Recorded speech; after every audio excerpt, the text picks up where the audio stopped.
If you're new here to this channel, I'm Chris. I do more on tutorials. Please subscribe if you haven't subscribed yet, and don't forget to hit the notification bell so you don't miss anything.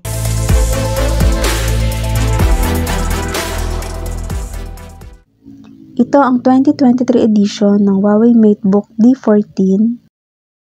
Makikita nyo rito sa gilid ng box ang kanyang specs. So makikita nyo dito yung charger na meron 65 watts at pwede na rin mag-charge ng smartphone, kaya dual purpose ito.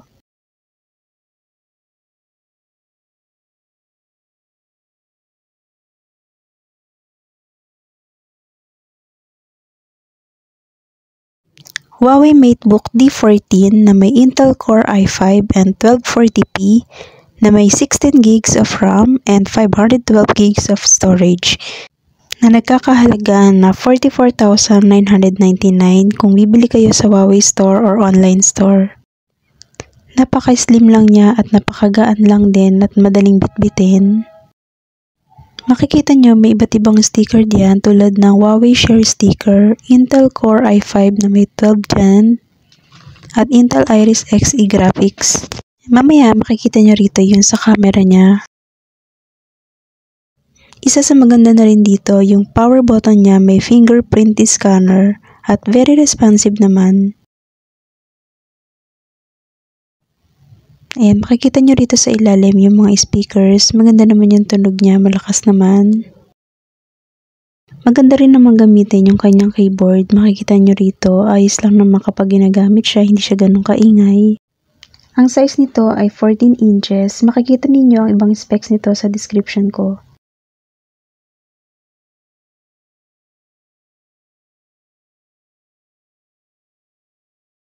Meron din itong feature para sa eye protection.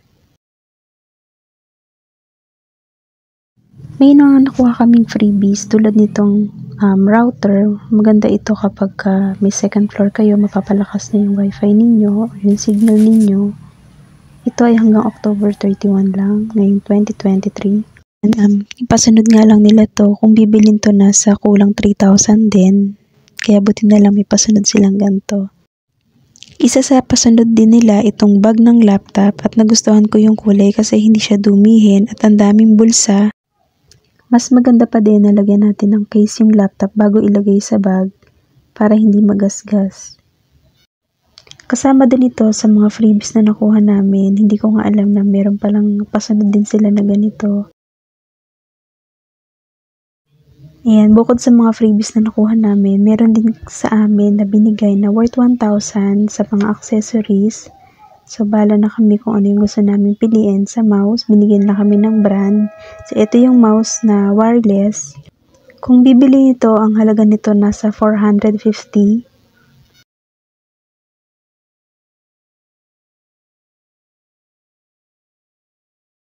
Ito naman yung mousepad. Hindi ko alam kung magkano to eh. Walang nakalagay na presyo.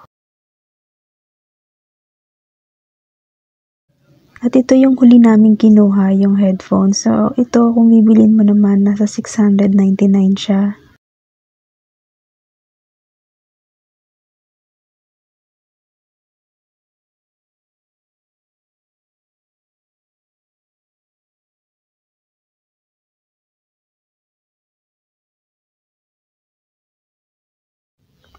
Nagustuhan ko yung combination ng colors niya, black and white, saka magaan lang din siyang dalhin. Magaan din kapag nilagay mo sa ulo mo.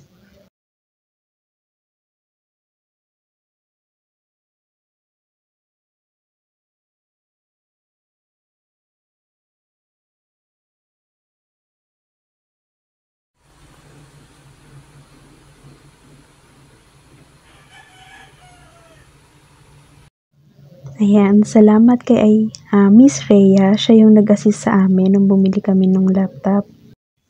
Ayan, papakita ko siya at meron din namang mga sinabi siya dito na pwede ninyong matutunan din. May mga ilan na mga sinabi siya na pwede ninyong magamit kapag bumili kayo ng laptop. Konting kaalaman lang din na galing sa kanya. Ate, sasama ka pa sa video. Bagal, name mo po nung gagamit. Hindi mo siya gamitin dun sa phone mo. For emergency lang, ma'am, wag lagi. Kasi ma'am, yung wattage nito is 66 watts. Tapos halimbawa mo, may charger ka sa bahay na Type-C, charger ng phone mo, gagamitin mo sa laptop. Hindi po siya pwede ha. Kasi maliit lang po yung mga wattage ng phone. 18 watts, 20 watts. Ito po kasi 66. Ito po yung camera niya, ma'am. Pero ang gandang charger niya, no? Ay, nakita ako. Ayan. Tapos ma'am, nababago yung background. Ang ganda ng camera. Halimbawa po, gusto mo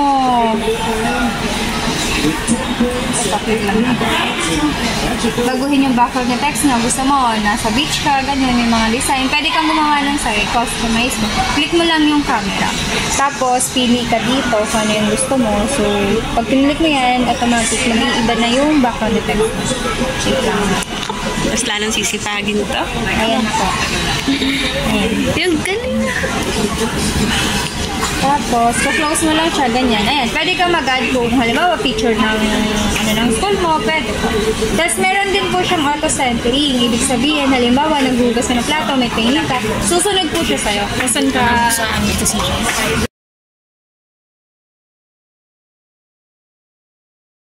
Tapos may eye contact din siya, ma'am. Ibig sabihin po, halimbawa, nag-zoom kayo, ma'am, tumitingin ka sa keyboard o kaya dito sa kabilang side.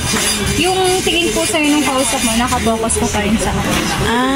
Sa speaker naman, ganun din. Pwede mo rin siyang i-adjust. Dito lang po yun. Click mo lang to, tapos control pa mo.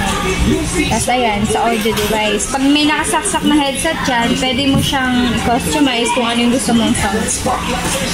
Charge naman, ma'am, pag uwi, gamitin mo muna. Pag nag 20 to 30%, saka mo siya i-charge. Yun nga, ma'am, nasabi ko na pwede mo siya gamitin naka-charge, no? Halimbawa, chinarge mo siya, nalimutan mo siya ng mga 30 minutes, 1 hour. Pwede po yun. Pero wag lang lagi. Tapos, sample naman, ma'am, nag-zoom ka, nag-Google Meet ka, 20% ka lang yung laptop mo. So, i-charge mo yan, di ba, ma'am? Pag nag-100 na yun, bunutin mo na lang siya. Para yung cycle po ng battery nyo, hindi po agad nasisira. Pero nag-i-stop naman siya kung Opa, nag-stop naman siya.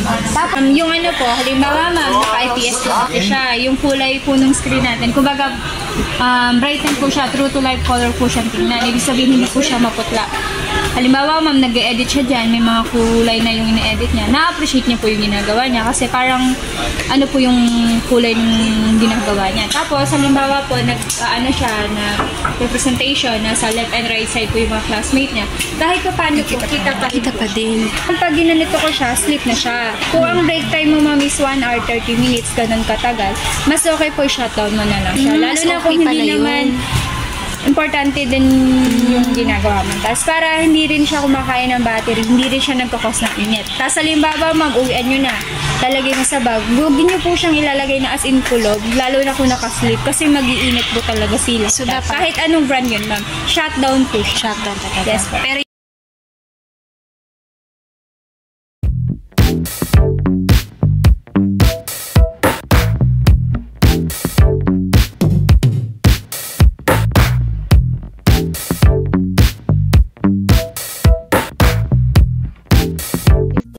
Thank you so much for being here and for watching this video.